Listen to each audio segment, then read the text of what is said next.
Listen, you've most likely been in a position where you needed to quit social media due to your procrastination tendencies, which by extension led to many of your daily tasks uncompleted. And you may have succeeded in doing so, but for some reason you decided to watch YouTube videos because you believe that of all the social media platforms, YouTube was an exception, mainly because it provides educational content which provides you with information.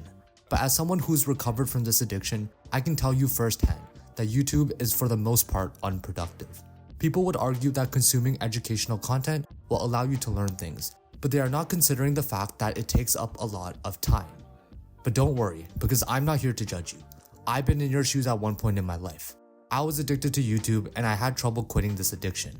So through all of the trial and error, I've come to the conclusion that cutting YouTube out of your life is just simply unreasonable, because there will be instances in your life where you need this platform.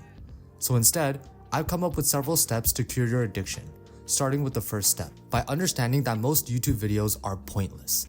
Here's the thing, I've never had a problem with abstaining from videos like pranks, stream highlights, comedy, etc. because I intuitively knew that these were a mere waste of time. But what I didn't know is that educational and self-help content were also a waste of time. My logic behind this is that if I watched these self-educational content for X amount of time, it would eventually give me a spike in motivation to finally start on my work. But in hindsight, it made little to no difference in my productivity. And this has probably happened to you as well. Think about the times you've watched content that you thought was going to motivate you. How many times did that method actually work? If the percentage is quite low, then I think it's time for you to find another method. The best method is to rewire your brain into thinking that YouTube is pointless for the most part, and that everything you need to learn about productivity can be learned by simply doing.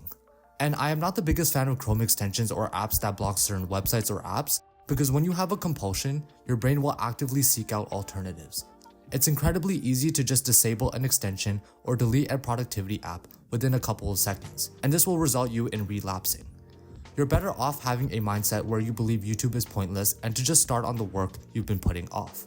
Or you can simply transfer the hours you watch YouTube videos into your other hobbies, which leads me to my next step, to put more effort on your other hobbies. You probably have additional hobbies in your life that you are either currently doing or you've been putting off for a later time. Since you're currently recovering from a YouTube addiction, I'd suggest you allocate more time to your productive hobbies. This will allow you to divert your attention away from YouTube and focus on life-changing hobbies like reading, going to the gym, running a business, and the list goes on. Think about the last time you've overcome an addiction. You probably distracted yourself with some other activity to the point where you even forgot about committing to said addiction. So use the hours you spend watching pointless YouTube videos into activities that will benefit you far more than consuming content. However, like I said earlier, cutting out YouTube entirely from your life is unreasonable. YouTube can actually serve as many benefits in your life when it comes to acquiring information in which you can utilize. I'm just simply teaching you how to limit the use. However, you can actually turn a YouTube addiction into a reward system, leading to my third point, which is that watching YouTube should be earned. In psychology, there's a concept called positive and negative reinforcement. Positive reinforcement is basically rewarding yourself when you do something positive, and negative reinforcement is basically the opposite. You punish yourself for doing something negative. So for example, if you finish an essay, you reward yourself with a large box of pizza. So when it comes to your YouTube addiction, do a considerable amount of work throughout the day first, and then at the end, reward yourself with YouTube videos. And at the same time, when you catch yourself watching videos when you shouldn't be, you should punish yourself severely. Severe punishment is the only way humans learn lessons. So for example, give your friend a specific amount of money anytime you watch YouTube videos when you're not supposed to. Make sure the amount of money is large enough to the point where you will feel pain for giving it up, because this is the only way you will learn. Positive and negative reinforcement is so powerful in shaping behavior because it will increase the likelihood of you performing said action repeatedly.